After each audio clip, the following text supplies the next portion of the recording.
Hello, my name is Michael. I'm a learning specialist here at Lehigh Carbon Community College, and welcome to 60 Seconds to Success.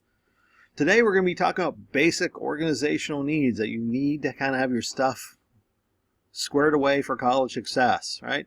Keep it simple, silly. When it comes to organization, we sometimes overcomplicate our lives.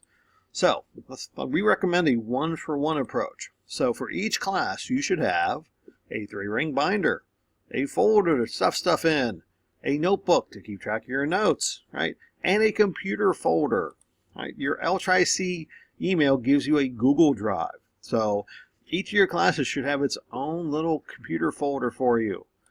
Okay, you want to get these ready as soon as possible. Now, if you want to, you can actually color code these things and you can do some extra labeling thing in there. You could do that, but the big thing is you have one of each of these things. And the other thing you want to do is adjust as needed. Maybe you'll need an extra second notebook. Maybe you'll need a binder. You'll need those. But upkeep is key. That's the key. Have a good one.